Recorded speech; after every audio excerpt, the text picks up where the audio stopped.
The Marvel Cinematic Universe is the highest grossing series of movies ever made. More than Star Wars, James Bond, and the Wizarding World, the Marvel Cinematic Universe has a total worldwide gross of $30 billion, averaging $909 million per film. That's $40 million more than the average gross of the Star Wars films. Yet, in spite of this, a significant amount of writer-directors, especially auteur filmmakers, have expressed a lack of interest in directing a Marvel Cinematic Universe movie, in spite of the franchise being the most successful film franchise spawned out of Hollywood. As the Oxford Dictionary tells us, an auteur can be defined as a filmmaker who influences their film so much that they rank as their author. It's the auteur directors that tend to shy away from the prospect of directing a Marvel movie. When asked whether he would ever direct a movie in the Marvel Universe, Quentin Tarantino had this to say. If I wanted to do that, I would do that, but I've never really been a big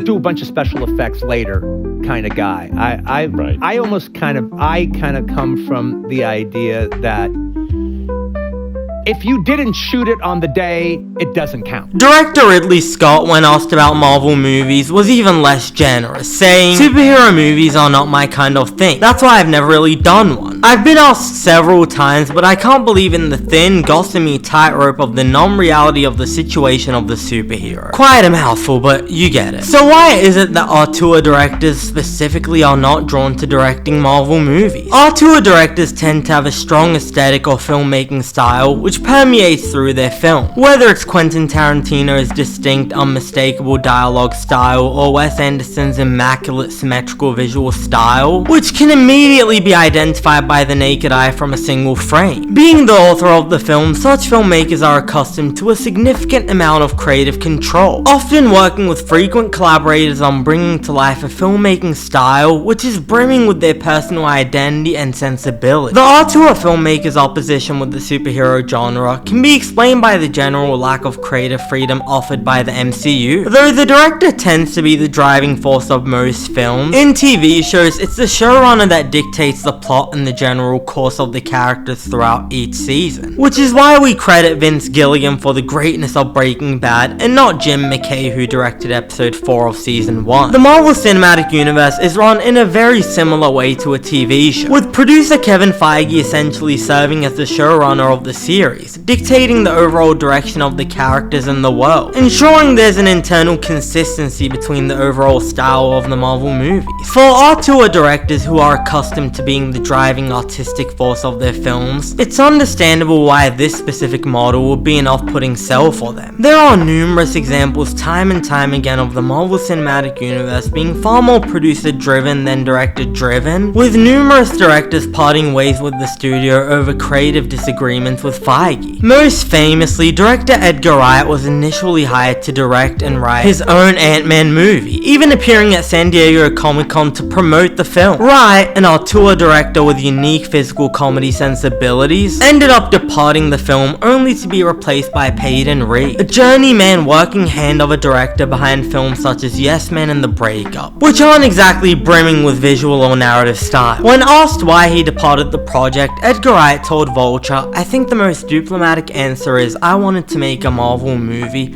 but I don't think they really wanted to make an Edgar Wright movie." An Edgar Wright directed Ant-Man will always remain one of the most frustrating yet intriguing what-ifs in modern cinema, but it will most importantly stand as a testament to Marvel's homogeneous approach to filmmaking, which limits an auteur's ability to bring their personal style and approach to the Marvel sandbox. Though not necessarily an auteur director, Patty Jenkins, who brought us the very good Wonder Woman and the not very good Wonder Woman 1984, parted ways with Marvel Studios over disagreement on the direction to take Thor: The Dark World. Jenkins aspired to tell a Romeo and Juliet inspired forbidden love story focusing on Thor and Jane as the respective Shakespeare characters, but it seems like Marvel was less enthused about the idea. When discussing the departure, Jenkins said, "I wasn't the right director. I could have made a great Thor if I could have done the story that I wanted to do. But I don't think I was the right person to make a great Thor out of the story they wanted to do." If we can learn anything from the latter part of her statement, it's that Marvel, specifically specifically Kevin Feige, often has a predetermined notion of what he wants the structure and direction of the story to look like, and hires directors to bring his vision to life, which would be a turn-off for auteur directors such as Quentin Tarantino and Edgar Wright, who are accustomed to building their stories from the ground up and determining the genre and executing principle of the narrative. While Edgar Wright and Patty Jenkins are notorious examples of people parting ways with the studio over creative differences, lesser known cases have offered valuable insight on how stifling the process at Marvel can be for a creative. In a revealing interview, director Lucretia Martel talked about the reasons she turned down the gig to direct Black Widow, which included being told by Marvel that she, the director, shouldn't worry about the action sequences, which would be handled by second unit directors. If directors like George Miller and Chad Stahelski have taught us anything, it's that action can be used as a vessel to reveal character and can be a strong expression of the filmmaker's artistic vision. To be fair though, there are instances of Marvel compromising artistically and allowing directors to bring their own unique vision into the fold. I know Thor Ragnarok and Guardians of the Galaxy are cited as examples of this, and although Waititi and Gunn both got to bring some of their unique sensibilities into the MCU, what they had in mind already folded pretty well into the MCU. I think a better example is Chloe Zhao in Eternal, who not only brought a more serious tone to the MCU, but also a more practical approach to the visual. And if Marvel were willing to compromise even more in the future, I think they would have an even easier time drawing in auteur filmmakers with unique voices. And looking at the mixed results of past few Marvel movies, I think they might need it. Thanks for watching this video, and before you leave, jump in the comments to let us know what you thought about this topic and whether or not Marvel offers enough creative freedom for their directors. And if you enjoyed the video, be sure to support the channel by clicking the subscribe button and leaving us a like, cause it really helps. I'm Cinemike, and I'll see you next time.